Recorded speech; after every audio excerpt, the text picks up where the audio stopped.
পোহৰলৈ আহিছে পম্পীৰ মৃত্যুৰ আন এক ভয়ংকৰ তথ্য।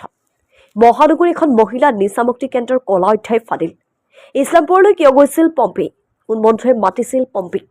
কেনেকৈ মৃত্যু হৈছিল মহানগৰীত পম্পী বৰুৱাৰ? এজন যুৱকে GMCHৰ সন্মুখত মৃতদেহ পেলাই থৈ যোৱা মৃত পম্পীৰ মৃত্যুৰ ওলাইছে ন তথ্য। অত্যাধিক ড্ৰাগছ সেৱনৰ ফলত মৃত্যুৰ ৰহস্যৰ সৃষ্টি হৈছে এতিয়া।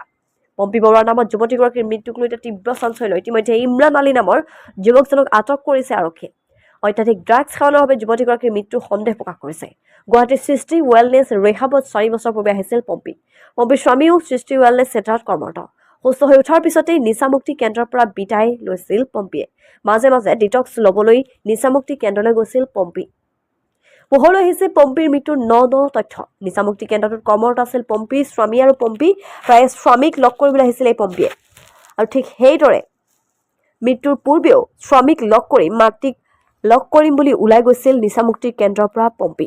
তাৰ পিছতে অতিমাত্ৰা ড্ৰাগছ লৈছিল নেকি পম্পী, এইটো এতিয়া সন্দেহ হৈ আছে। নিচামুক্তি কেন্দ্ৰৰ উৰে নিশা আছিল পম্পী। কেন্দ্ৰটোৰ গৰাকীৰ মতে পুৱা ওলাই গৈছিল পম্পী। উৰে নিশা নিচামুক্তি কেন্দ্ৰটোতে আছিল এই মৃত পম্পী। নিচা কেন্দ্ৰটোত লৈছিল নেকি পম্পী অতিমাত্ৰা মাদক দ্ৰব্য? এতিয়া তথ্যত ওলাই পৰিছে যে হেৰইন অত্যাধিক সেৱন কৰাৰ বাবে মৃত্যু হৈছে পম্পীৰ। কেন্দ্ৰটোৰ স্বত্বাধিকাৰীয়ে মন্তব্য কৰিছে পম্পীৰ মৃত্যুৰ সন্দৰ্ভত, অৰ্থাৎ ইছলামপুৰলৈ কিয় ওলাই গৈছিল পম্পী। শুনোৱা হওক সবিশেষ। এই নিশাটো আপোনালোকৰ ৰিহাব চেণ্টাৰত তাই আছিলে, এতিয়া মানে আপোনালোকৰ তাতে তাই ড্ৰাগছটো লোৱা নাই বুলি আপুনি ক'ব বিচাৰে? এইটো 100% কথা মই ক'ব লগা নহয়, এইটো 100% কথা। আমাৰ তাতে বহুত ছোৱালী থাকে, ত তাই ঘৰ নগৈ পিনি তাই সেই ইছলামপুৰ নে ক'ত গৈ তাই লগৰ বিলাকৰ লগত গৈ পিনি বহিলে, বহি মেলি তাতে সেইবিলাক কৰি মেলি সিহঁতৰে লগৰে আকৌ গৈ পিনি GMCত পেলাই থৈ আহিছে। সেইটো সেই আপোনাৰ কিমান 11টা 12টা এটা মানৰ কথা। GMC নিছে, সিহঁতক সোধা পোছা কৰক।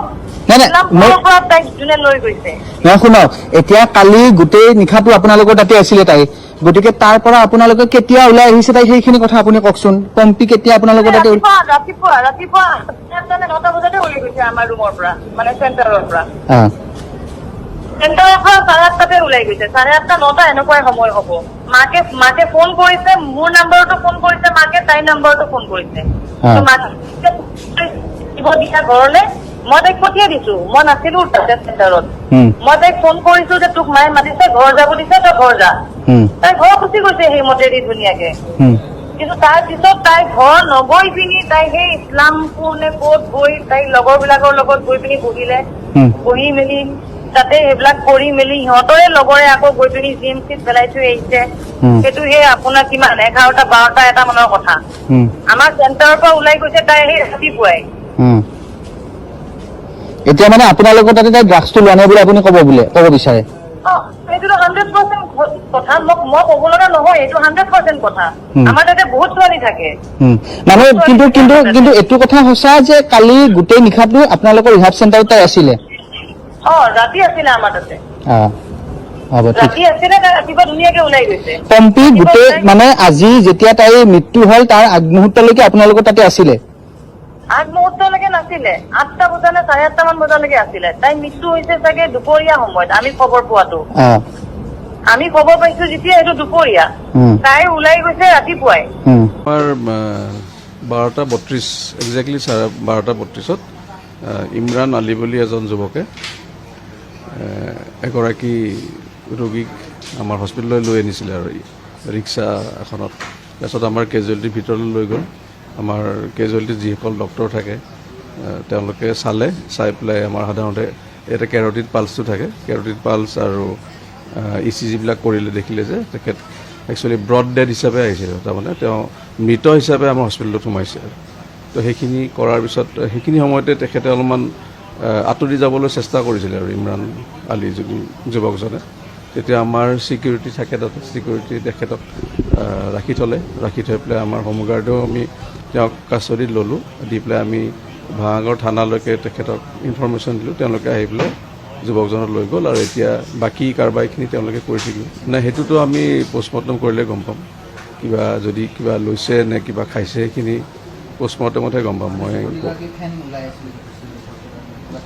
নাই, সেইটো আপোনাৰ ফ্ৰটিংটো থাকে, সেইটো ফ্ৰটিঙৰ লগত বহুত কাৰণেও থাকে। কেতিয়াবা খালেও হ'ব পাৰে বা নৰ্মেলি কেতিয়াবা কাৰোবাৰ অভাৰড'জ হ'ল, কিন্তু সেইকাৰণে যি বস্তুবিলাক আপুনি সুধিছে সেইখিনি আমাৰ টক্সিকলজি ৰিপৰ্টতে ওলাব, সেইখিনি মই ক'লে অলপমান উচিত নহ'ব।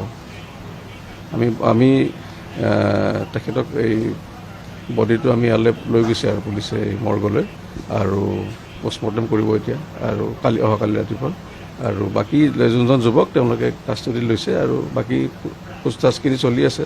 একচুৱেলি এইটো পল্টন বজাৰৰ বুলি ক'লে থানাত, চ' সেইকাৰণে ভাঙাগড় থানাই তেওঁলোকলৈকে ইনফৰমেশ্যন দিছে, তেওঁলোকে চাগে তেওঁক এক্টিভিটিত ল'ব। নাই এনেকুৱা পোৱা নাই, কাৰণ তেওঁ অলৰেডি আহোঁতে তেওঁ মানে মৃত হিচাপে আহিছে। সময়টো কিন্তু আমি পষ্টমৰ্টেমতহে গম পাম।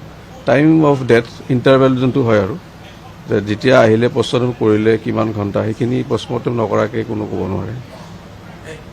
আপোনালোকে কি অৱস্থাত পাইছিল? এনে অনুমানিক কিমান সময়ত আমি ব্ৰড ডেড হিচাপে আহিছে তেওঁ।